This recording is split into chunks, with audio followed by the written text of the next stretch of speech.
halkani waa Nuuruddin Girls School waxa maanta si rasmi ah uga bilaabmay program magaciisa la yiraahdo Build in a Box. Programkan waxa laga keenay wadanka South Africa. Tababarkan waxa markii ugu horeysay la keenay dhammaan geega Soomaalida. Waxa nasiib yeeshay inay ka qayb qaataan 30 arday oo ka kala socda dhammaan qaybaha dugsiyada sare ee Nuuruddin Girls. Programkani wuxuu socon doonaa muddo 2 cisho ah. ilaa shalay toole waxaan practice gareynay waxyaabo badan maadaama aan helnay dhibaatooyin aad u badan oo ka dhaxeeya bulshadeena iyo deegaankaba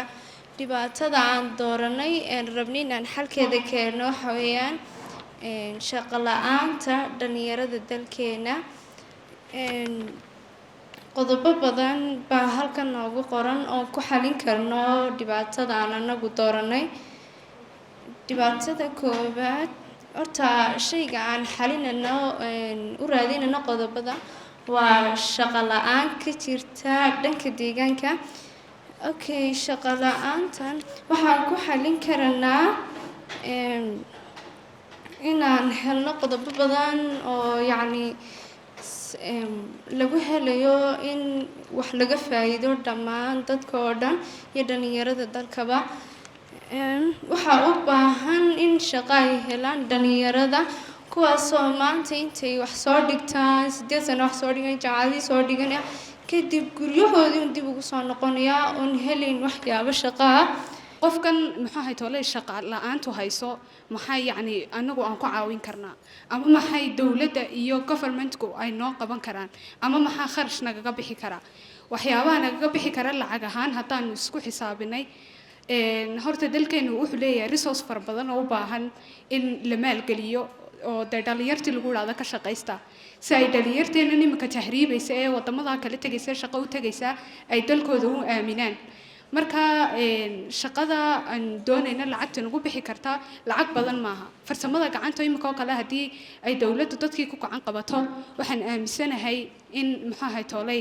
even haday ugu badato aanay 1000 ka badanayn Assalaamu calaykum marka hore dhamaantiin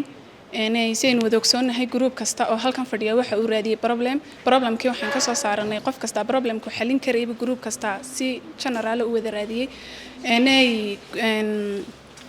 problemka aan anagu maanta u aragnay inaan xalin karno waxa weeyaan dhibaatooyinka ay keenaan chemicalska la isku daro maxay hay'aday lagu bedelo midabka maqaarka waxay haysataa dhibaatadaasi dhalinyaro fara badan dhalinyartu waxa ay da'doodu u dhaxaysaa imika kale 14 jir ilaa 30 jir siin wada ogsoonahay bulshooyinka waxa bedela ama wadamada waxa bedela waxa weeyaan dhalinyarteeni hadii ay ku mashquulaan kalsooni dar haday hayso haday midabkii ku mashquulaan hadii aaminaadii ka lunto uma malaynayeen iyagu wax soo saari karaan iyo bal iska daaya iyagiiba caawimaad u baahanaya dhibaatooyinka dawada aniguna waxaan idin sheegi doonaa xalinteeda amba solutionka taasoo ah inaynu wadankeena ka sameeyno shirkad soo saarta dhirta dabiiciga customerka ugu badan aan heli karno waxa weeyaan suuqyada iyo dukaanada haddii soo raacayaana waxa weeyaan dadka beerayaasha ee dalka kala beeranaya waxaan idinku dhiibi doonaa fikradda laga hortagi karo wax beer la'aanta oo idin qeexi doonto amal khayr waxaan u baahanahay urur ka shaqeeya amba caawiya dadka beeraleyda kadibna si loo caawiyo dadka beeraleyda waxaan la kaashanaa wasaaradda beeraha si ay nooga caawiso nuguna fududaato inaan dadka ka dhaadhicino wax beerista faa'iidada ay leedahay taa danka ka soo gudbo big idea-da activitieskan doonayna inaan bixinona waxa ka mid ah inaan wacyi gelino oo aynu ku dhiirigelino inay wax beertaan oo aan siino seedska ceelalkana u qodno beerahana sidoo kale aan ka caawino sida ay u qotaan bismillaahi raxmaani raxiim magacaygu waa Muna Xasan Muuse maanta mashruucan sidaan arkayno wuxuu ka socdaa qashinka sidii loo xalin lahaa environment-geena ka jirta dhibaatada maanta ogsoonahay waxa weeyaan environment-geenu qashinka inaan la hagaajin taasna dhibaatooyin waaweyn u keeni kartaa oo waxaa ka mid ah caafimaadkeena sida maanta marka qashin xagga loo gubo hawadii soo gasha qiiqii soo gasha yani sanku naga galaya caafimaadkan wax buu yeelayaa laga yaabaa biyaha halka la dhigaya walaxdii qashinka ahaydna way dhex galaysaa kanaaca ka dhalanaysaa kanaacadii laga yaabo in malaria ka ataana sidin oo xanuun kale aan sidi kartaa qofkiina xanuunkii uu dawo waayaa qodobka waxa ku xiga customer marka customer kan inaga iibsanaya agabkii waayo horta aniga dhankayga waxa weeyaan teenage and adult teenage kaanu imano waa dhalinyartii waxaana ka mid ah agabkaas maanta waxaa laga sameeyey waa dun iyo birkimo baasheedoo la tuuraya adultigaanu imano adultigii waxay u iibinaya carruurtoodii marka qodobkaa ku xiga solutionka waxay nooga sheekin doontaa Samira kusoo dhawo Samira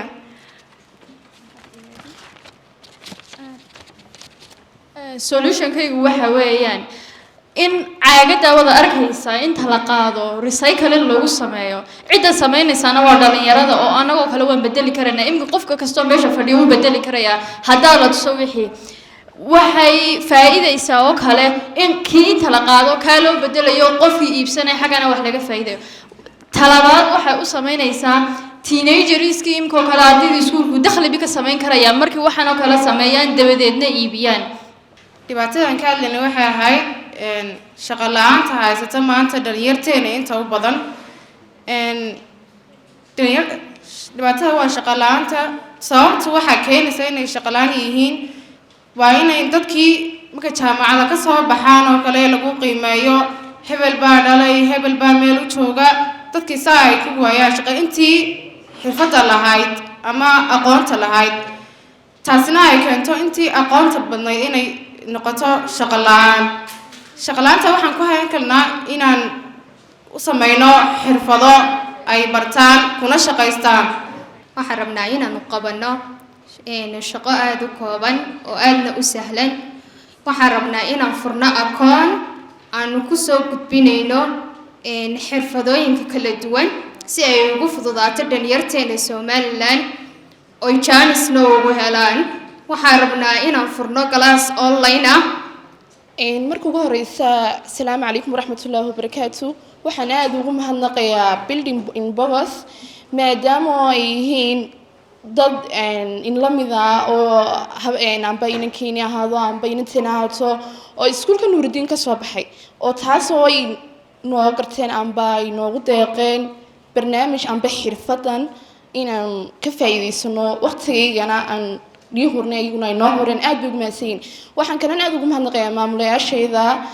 taasoo barnaamijkan aan ka helnay amba noo suurtageliyey iskuulkeyga second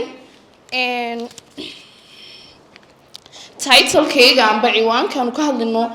horta building in Bogos waxay wixii aan wadnay amba maalmihii trainingkan ku jirnay waxay noo suurtageliyeen inaan aamino amba aan iskarno waxaanu nahay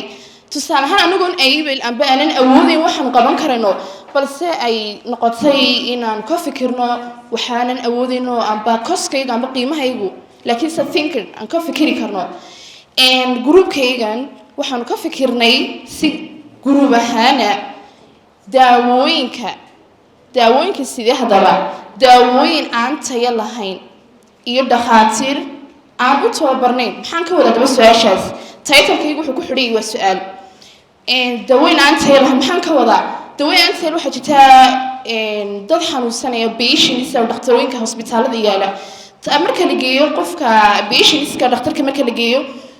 injection baa la siiyaa amba kiniin baa antibiotics la siinaya taa haatoo laakiin 24 hour amba 6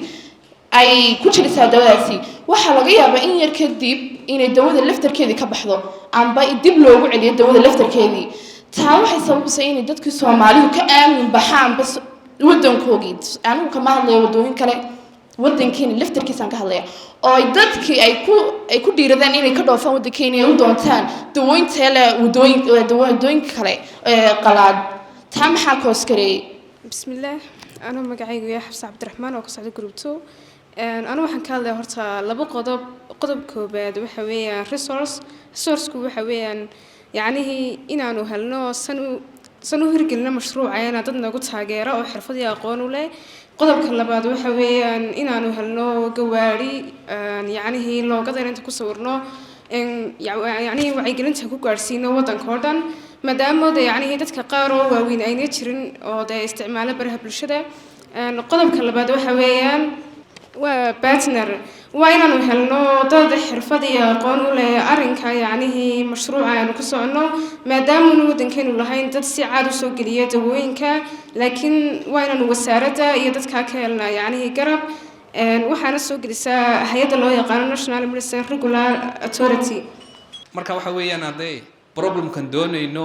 inaynu ogaano waa dhibaatooyinkaas oo midhan aynu hadhowna aynu xal u keenno walibana khaasatan imika dhalinyartan imika noole runtii challenge badan baa haysta oo la doonayo xalkoogana inay keenaan iyagu ayna cid kale ka sugin.